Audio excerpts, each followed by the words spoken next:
A few years ago, I came across Kiprono Kitony. He knows because he's here.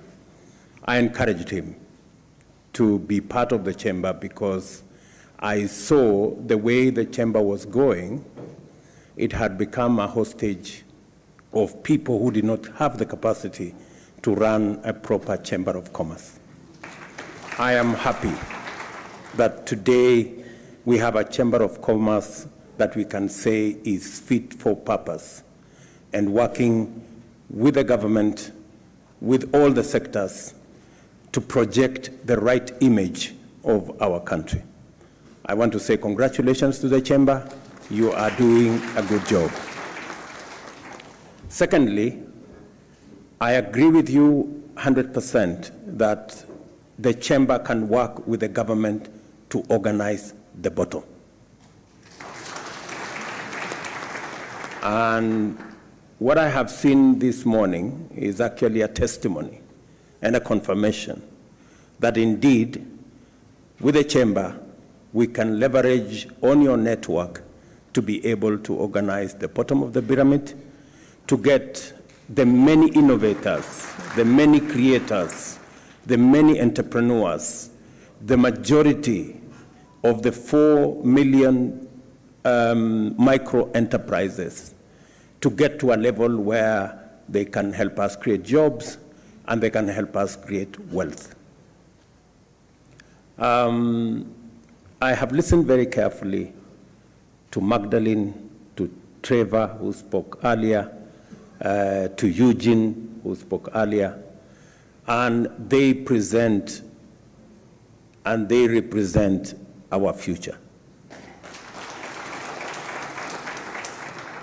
The one asset that we have in Kenya, a very rare asset, is our human capital. We may not have gold, we may not have silver and all the other things, but we have the people of Kenya, and that is the asset that we have. And that is the asset that is going to turn around our nation. And I am happy that we are working together to sharpen, to model, and to shape the human capital that we have through training, through education.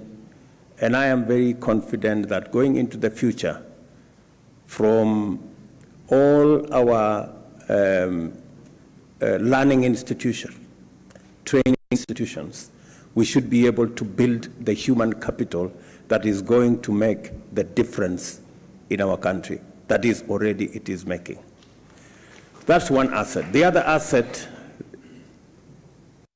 apart from sharpening that asset through education and training, we need to fund. And I am very happy that we are having a conversation and even listening to my great exporter here. The constraint that has been around our human capital and especially our micro and medium enterprises has been the concept of financing, affordable financing. I have listened to the banks who spoke to us here, great people from Equity to APSA to DTP here. I really want to persuade our financial institutions, yes, to be flexible in how they lend their finances, but also to consider the aspect of cost. What is the cost of that financing? I would have been very happy to hear Equity Bank say, we're going to lend to SMEs on a single-digit interest rate. And I really want to challenge our financial institutions with tremendous respect that it is possible and it is time that we inspired our micro and small enterprises by ensuring they have access to affordable credit. The government of Kenya is going to work with you as we fashion the Hustler Fund. I want to promise the country that the Hustler Fund is going to be on a single-digit interest rate. And progressively, for the smaller enterprises, we will begin with just a simple fee without interest, because we want to fire the bottom of the pyramid. That is where the engine of our economy is. The other item, listening to all these people, apart from finance, is technology. We must leverage on technology to be able to be efficient and effective. And that is why, if you see our manifesto, we talked largely about SMEs, because we know that's where the jewel is. And secondly, we talked about affordable finance. And thirdly, we talked about a superhighway, because technology, listening to Magdalene, I am very confident that employment is going to be ready and available if we can ensure that we spread technology, we have financing, and that is why we talked about the superhighway. The superhighway is supposed to do two things: to make sure that the country is connected. And I'm happy again to announce here that the real last mile in technology is the gadget. And already we are working with our telcos, our telecommunication sector, so that we can have a smartphone that is going to be less than 5,000 shillings. A smartphone that can do everything that you want. A smartphone that can make sure, today the cheapest smartphone is 10,000, maybe 15,000. We want to see whether we can get it to $30 or $40. And I want to promise the country that in the next 8 to 12 months, we will have the cheapest smartphone in Africa, manufactured in Kenya. And finally, the concept of the superhighway is to also make it cost-effective to trade on and to work on the digital space. And again, let me use this forum to say we have about 15% of government services on the digital platform. If you look at our manifesto, we said we are going to move 80% of all government services on the digital platform. Again, let me announce here that we are working on it, and by God's grace, between 6 and 12 months, we will have moved 90% of all government services onto the digital platform, and ensure that from the comfort of your home, you can work with the government. You can get your license, government service online, without having to travel to any office, without having to go to any park. And again, to use the digital platform to also collect our taxes. So, good people listening to each and every one of you here, the government of Kenya stands ready and available to work with you. And I have heard what my good brother here has said. I thought I have done a long introduction. Let me just say, answer your question. Yes. On the matter of climate change, and that's why we are saying technology is going to give us the opportunity to be able to deal with matters climate change. I'm going to encourage my brother from the Juakali that we are going to look at them, not just doing this, the tractor that uses renewable energy. We also want to see whether we can move all our border guys onto a clean energy platform there is absolutely no reason why we should not begin to walk the journey to e-mobility. All our vehicles, all our border guys should be on e-mobility. We should be able to convert all the borders we have so that they are electric and they can use renewable energy, solar, they can use wind energy to be able to charge, and we can progressively eliminate fossil fuels. And that is how the Juakali Texas is going to come on board. Thank you very much, Your Excellency. Maybe I just go back to Mr. Kalomba. Maybe you can just explain briefly how the Juakali would be able to work with the sector of energy. Thank you, Your Excellency. The Juakali has always been very ready from birth. And we know very well, we prayed, and God brought us a person who thinks like us. And in energy, we have some projects, very simple projects that we have done across the country. And we have piloted in 5 counties. And these are called community power centers, where energy, wind, biogas, generation, cogeneration is working together with solar and biofuel, with battery banks for productive use in those centers, with a digital village where the youth can go and join the rest of the world to do certain things. And we've done it in Nandi, in Himaki, in Kapchurwai. We've done it in Bomet, in Kitoben. We have done it in Siaya, in a place called Uhuru. We have done it in Changara, in Busia. And the last one we've done in Ngando, in Kirinyaga. And they are models. But the problem has been, as we do them as models, because there are several other things that we can talk about models that we have done. The lack of political goodwill, because it's a country that we have come up with a benchmark of finish politics, start politics immediately. But development delays. So I think for us, because of the huge knowledge that we have acquired from God himself, we are supporting some institutions. But the challenge we are having is that, like, for example, when the sector pushed for ban of importation of furniture for public office, we came up with a project on bamboo. So I think we shall be talking about how we can make furniture locally using bamboo because of conversion. And I think on energy, we're doing a lot of briquetting from waste.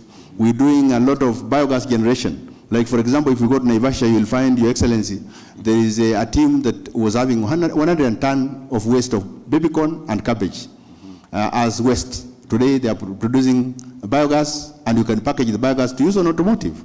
So as we talk about the issues of clean energy and all these things, we need to go that route. And Juakali is leading the way. One of the challenges we are having and we want to unlock is institutional synergy. Because there are so many institutions in Kenya, especially the agencies of the government, that listen, they get agitated, they don't want even to involve the Juakali into their system. So you find even their boards, they lack representation of Juakali. Then the common manufacturing facility, which we have been pursuing the chamber to support us, where quality is supposed to be a measure for a Juakali product. When you talk about a wheelbarrow, the whole of East Africa is buying wheelbarrows from Kenya. The whole of all the jikos, and I'm told if you have a kitchen without a Juakali jiko, it's not a complete kitchen. Yes, so all the jikos are made in Kenya. But the quality and the finish. Your Excellency, I know you'll be with us in Kampala, and Excellency, the Deputy President may be with us in Kampala again. We are having a regional exhibition, and Juakali in Kenya is leading the whole region. And the chairman of Musea is here, Mureu, and he's the chairman of Musea, who is supposed to be leading the process in Kampala. So I think we are leading the region, and we want the region to really benefit from us. So thank you very much, Terian. Perhaps a final question, Your Excellency. Yesterday you talked very passionately about Kenyans accessing the South African market. Your Minister for Trade talked about the fact that it is smaller businesses that are doing the majority of exports, meaning that, which explains why we are only exporting products worth about $38 million, yet they are exporting, they're sending products here worth $650 million. What word do you have for the business people that are here today, both from the small business sector and the medium sector? Let me first speak to the issue raised by Juakali. You talked about political goodwill. So, me sitting here, I am a bundle of political goodwill.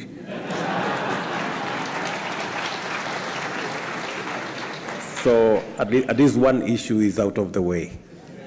The second issue is the common user facility, which you have talked about. And you are so right. When we are doing the housing, for example, we said we are going to connect our Juakali sector to our TVET institutions, because in TVET we have a lot of equipment. We spend almost 25-30 billion shillings to equip our TVETs. And we are now saying there must be a working formula between the Juakali and our TVETs so that the Juakali can leverage on the huge resources and equipment that we have in our Juakali to professionalize their work.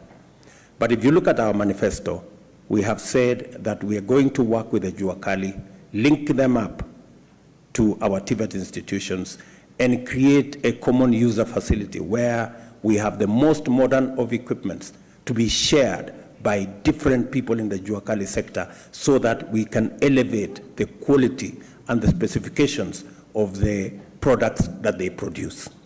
So you are spot on, and I want to confirm to you that is a plan we intend to implement. And it's going to cover the textile sector, the leather sector, the wood sector, the metal sector.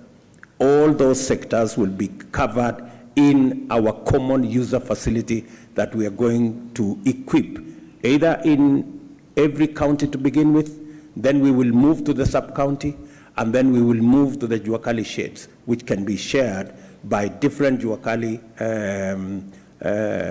players, because it's expensive for one person to buy. But once we put a common user facility under the management of the Juakali, they can share in the common user facility for all the equipment that they need to be able to elevate the quality of their products to the correct level. On the item that was mentioned by Terian, yesterday, we not only unlocked matters to do with travel, we also unlocked and eliminated barriers. Number one, we've had a 10-year ban on our meat products accessing the South African market. We have committed ourselves, and yesterday in the evening we got a brief from the ministers concerned, but by December this year, the ban will be lifted so that our products can access the South African market.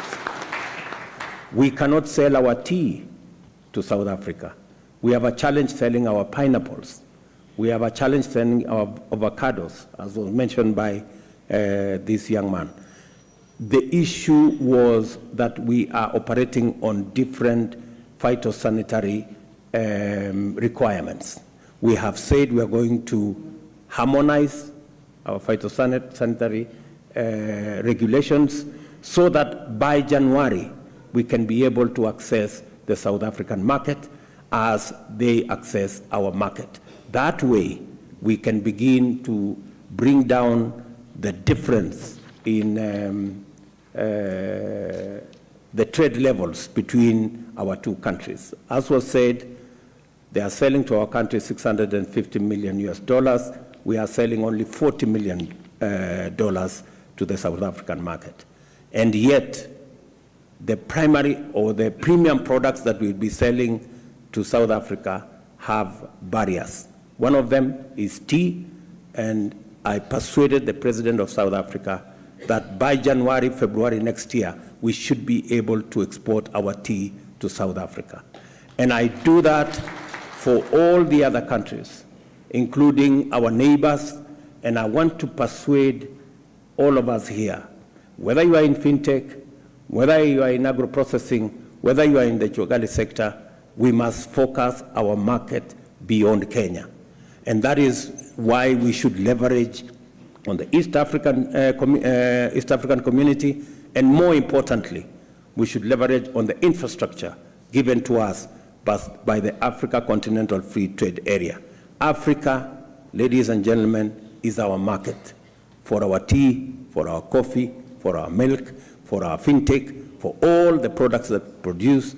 We must raise our horizon to the 1.2 billion people in the African continent. And we must target the 2.7 trillion GDP and make some of it Kenyan GDP. And I am ready, I am willing, and the government of Kenya is going to work with each and every one of you in your sectors so that we can scale up. I like the words of Magdalene. She said, her enterprise is scalable and her enterprise can be expanded.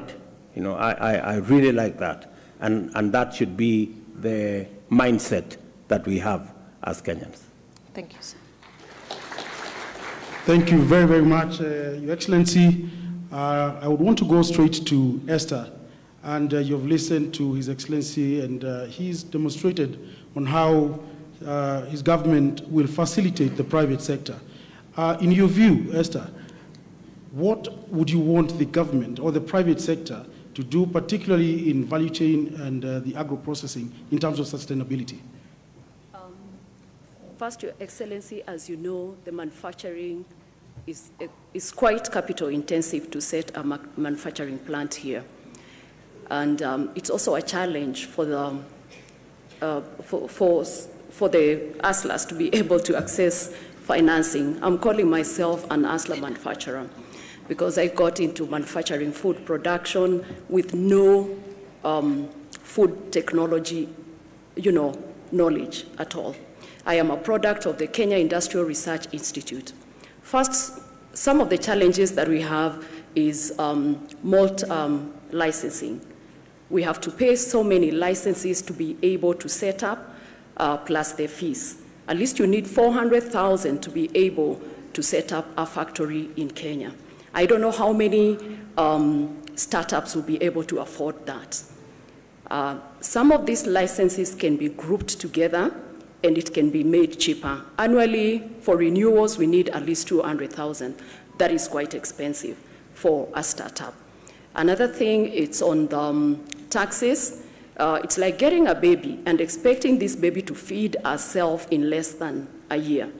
So we are requesting for moratoriums or a grace period to be able to get on our feet so that we can be able to pay taxes without default.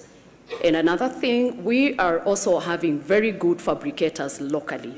We also need the fabricators to be empowered financially so that we can be able to access machinery without really spending so much, and they can also be able to give us credit terms. In terms of financing, we would like to see a grace period given to any facilities that is extended to us in terms of loans for us to be able to stabilize before we start paying, and if at least we can be off from 6 months and above, because manufacturing is quite requiring. So these are some of the things, and also sensitizing just the consumers on the Buy Kenya, Build Kenya initiative so that we can also be able to support the products that we manufacture here, because I believe we are competitive in terms of packaging. We've really upped our game in branding, and we are good to compete with the international market. A month ago, I was in Germany, and I looked at what is there. And the products that we are having out there internationally are as good as the products that we are manufacturing here and branding here. So we need support in those areas. Thank you. Thank you very much. On that note, we'd like to close our interactive session. Our hustlers, thank you so much for sharing your challenges as well as your successes. Yes, Your Excellency. I think Esther deserves a response. Yes. Because she has spoken to the heart of value addition and agro-processing and manufacturing. Yes. And it is a big component of how we are going to move our products up the value chain. We cannot continue to sell unprocessed, semi-processed, or poorly processed goods in our market. We must up our game, and we must support people like Esther who venture into adding value to our products for local consumption and even for export. This is a subject we have discussed extensively, and that is the reason why I hired Moses Kuria. Moses Kuria, can you respond to Esther? Come here. Just come to the podium there. Because Esther wants to know how we are going to support them. What is your KCD going to do? What is, how are we? Thank you, Your Excellency. Esther, I hope you know the level of unemployment that there is in Kenya. So please don't add to it by getting me fired.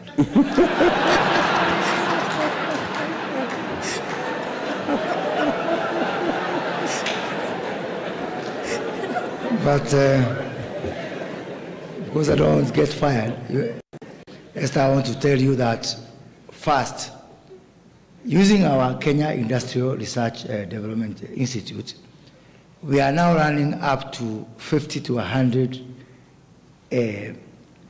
clients, SME clients whom we are incubating there. From our Kenya Industrial Estate, we have another 50. We are now going to roll out these incubations to every county. And that is the basis. That is the basis of our common user facilities. I have received already a lot of requests, and people are offering land, and I want to thank governors, Your Excellency. Governor of Elegeo Marakwet has offered me land. Governor of Laikipia has offered me land. Governor of Nyeri, actually, where on Saturday I was giving out relief food in Kieni, we have agreed on 150 acres of land available from national government, where we will put up our first pilot common user facility. So I want to tell Esther and all our SME manufacturers, at least you'll have a home. And let me also reiterate to Your Excellency, we don't have a problem of money at all, at all, at all. I've had a discussion with banks. I've had a discussion with the World Bank and other development partners. The problem is what you have alluded to and what President Gatti has alluded to, that the bottom is not organized. We've left our SMEs out there like mushrooms in the world. And what I'm going to do is to work with Esther and all the SME manufacturers, SME exporters, put them together and make them ready to receive money. Because money is one thing, and having an organized architecture that can be able to receive money is another thing. So, Esther, I hope I've convinced you, so you convince my boss. And let me add here, when some counties are giving me land to do common user facilities, other counties are saying they want land, they want to encourage squatting on public land. And that difference, Your Excellency, will start to show. I'm not in a mood to fight, I've fought enough in my life. But you start to see the difference between progressive counties that want to be partner to us and Kenya Kwanza government in developing the manufacturing agenda, the export agenda for the benefit of our people. And counties which make a wrong turn and take us to the past where we were fighting and being antagonistic, you are going to see them start to lag behind others. When that happens, don't blame it on witchcraft. Thank you, Excellency. Thank you. Thank you, Moses. Just to add, I intentionally decided to have a ministry for SMEs and cooperatives. Because for a very long time, SMEs have been relegated to some department in some corner. And by so doing, sometimes they get forgotten. I now have a minister who wakes up and sleeps SMEs and cooperatives.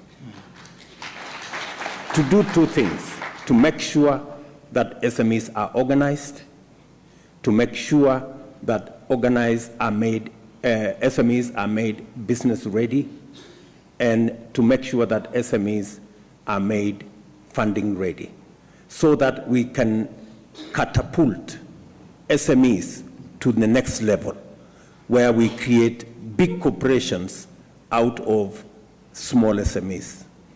For the record, Equity Bank, that is telling us today they have $780 billion or something like that, was once upon a time a small SME somewhere in Moranga.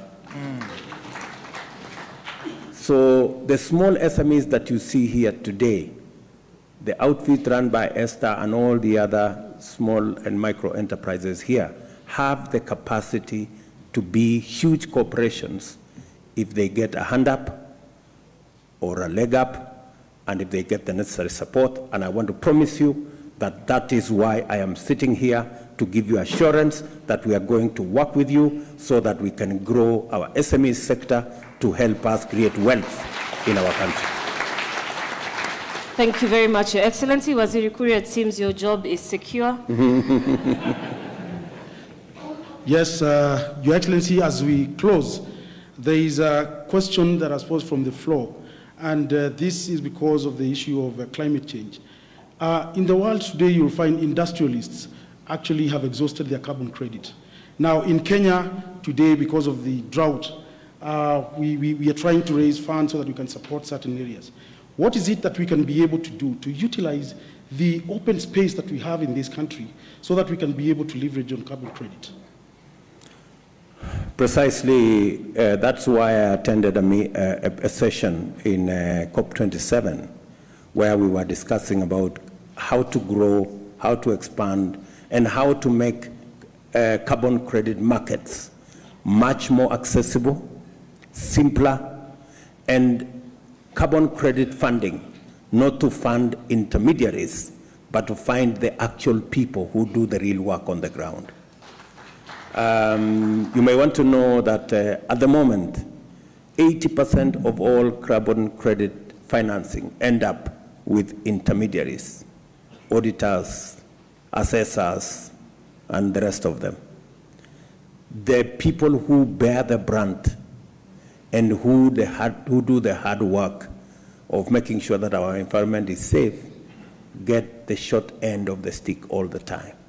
So in this particular arrangement, and that is why we were having this session, shortly, we are going to have a law that will govern matters to do with carbon credit, so that to make sure that it is transparent and it is accessible to the people who actually should benefit from that carbon credit regime.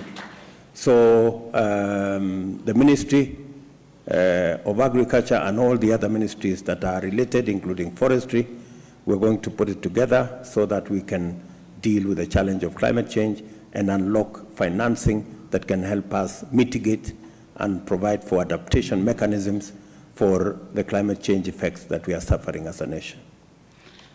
Thank you very much, Your Excellency, panelists, ladies and gentlemen. I think we get to a close with that session, but we as the Kenya National Chamber of Commerce and Industry, we want to commit to you and to your government, Your Excellency, that we shall reorganize and we shall reorganize ourselves so that we can be able to partner with the Kenya Kwanza administration. Thank you very much. Terian.